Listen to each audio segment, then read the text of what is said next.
بسم اللہ الرحمن الرحیم۔ ابن عباس رضی اللہ عنہ کی روایت ہے کہ انہوں نے حضور صلی اللہ علیہ وسلم کو یہ ارشاد فرماتے ہوئے سنا کہ جنت کو رمضان شریف کے لیے خوشبوؤں کی دھونی دی جاتی ہے اور شروع سال سے آخر سال تک رمضان کی خاطر آراستہ کیا جاتا ہے۔ بس جب رمضان المبارک کی پہلی رات ہوتی ہے تو عرش کے نیچے سے ایک ہوا چلتی ہے جس کا نام مشیرہ ہے، جس کے بوگوں کی وجہ سے جنت کے درختوں کے پتے اور کیڑوں کے حلقے بجنے لگتے ہیں، جس سے ایسی دل آواز سریلی آواز نکلتی ہے کہ سننے والوں نے اس سے اچھی آواز کبھی نہیں سنی۔ بس خوشنما آنکھوں والی حوریں اپنے مکانوں سے نکل کر جنت کے بالا خانوں کے درمیان کھڑے ہو کر آواز دیتی ہے کہ کوئی ہے اللہ پاک کی بارگاہ میں ہم سے مانگنے کرنے والا، تاکہ حق تعالیٰ شانہ اس کو ہم سے جوڑ دے۔ پھر وہی حوریں جنت کے داروغہ رضوان سے پوچھتی ہیں کہ یہ کیسی رات ہے؟ وہ لبیک کہہ کر جواب دیتے ہیں کہ رمضان المبارک کی پہلی رات ہے۔ جنت کے دروازے محمد صلی اللہ علیہ وسلم کی امت کے لیے آج کھول دیے گئے۔ حضور صلی اللہ علیہ وسلم کی حق تعالیٰ شانہ رضوان سے فرما دیتے ہیں کہ جنت کے دروازے کھول دے، اور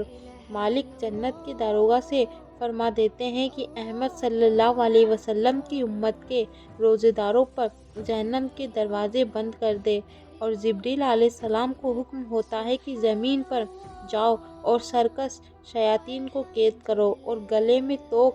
ڈال کر دریا میں پھینک دو کہ میرے محبوب محمد صلی اللہ علیہ وسلم کی امت کے روزوں کو خراب نہ کرے۔ نبی کریم صلی اللہ علیہ وسلم نے یہ بھی ارشاد فرمایا ہے کہ حق تعالیٰ شانہ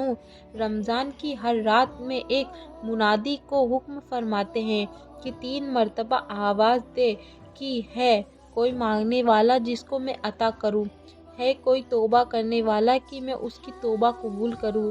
کوئی ہے مغفرت چاہنے والا کہ میں اس کی مغفرت کروں، کوئی ہے جو غنی کو قرض دے، ایسا غنی جو نادار یعنی غریب نہیں، ایسا پورا ادا کرنے والا جو ذرا بھی کمی نہیں کرتا۔ حضور صلی اللہ علیہ وسلم نے فرمایا کہ حق تعالیٰ شانہ رمضان شریف میں روزانہ افطار کے وقت ایسے 10 لاکھ آدمیوں کو جہنم کے خلاصی مرحمت فرماتے ہیں جو جہنم کے مستحق ہو چکے تھے، اور جب رمضان کا آخری دن ہوتا ہے تو یکم رمضان سے آج تک جس قدر لوگ جہنم سے آزاد کیے گئے تھے ان کے برابر اس ایک دن میں آزاد فرماتے ہیں۔ اور جس رات شب قدر ہوتی ہے، حق تعالیٰ شانہ حضرت جبریل علیہ السلام کو حکم فرماتے ہیں، وہ فرشتوں کے ایک بڑے لشکر کے ساتھ زمین پر اترتے ہیں۔ ان کے ساتھ ایک سبز جھنڈا ہوتا ہے جس کو کعبے کے اوپر کھڑا کرتے ہیں، اور حضرت جبریل علیہ السلام کے 100 بازو ہیں جن میں سے 2 بازو کو صرف اسی رات میں کھولتے ہیں، جن کو مشرق سے مغرب تک پھیلا دیتے ہیں۔ پھر حضرت جبریل علیہ السلام فرشتوں کو تقاضا فرماتے ہیں کہ جو مسلمان آج کی رات میں کھڑا ہو یا بیٹھا ہو، نماز پڑھ رہا ہو یا ذکر کر رہا ہو، اس کو سلام کرے اور مصافحہ کرے اور ان کی دعاؤں پر آمین کہے۔ صبح تک یہی حالت رہتی ہے۔ جب صبح ہو جاتی ہے تو جبریل علیہ السلام آواز دیتے ہیں کہ اے فرشتوں کی جماعت، اب کوچ کرو اور چلو۔ فرشتے حضرت جبریل علیہ السلام سے پوچھتے ہیں کہ اللہ پاک نے احمد صلی اللہ علیہ وسلم کی امت کے مومنوں کی حاجتوں اور ضرورتوں میں کیا معاملہ فرمایا؟ وہ کہتے ہیں کہ اللہ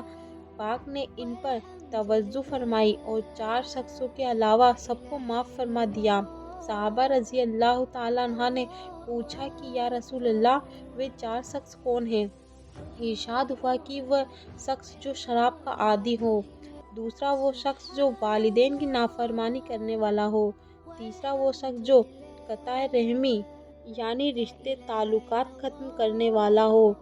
اور ناتا توڑنے والا ہو، چوتھا وہ شخص جو کینہ رکھنے والا ہو اور آپس میں قطع تعلق کرنے والا ہو۔ پھر جب عید الفطر کی رات ہوتی ہے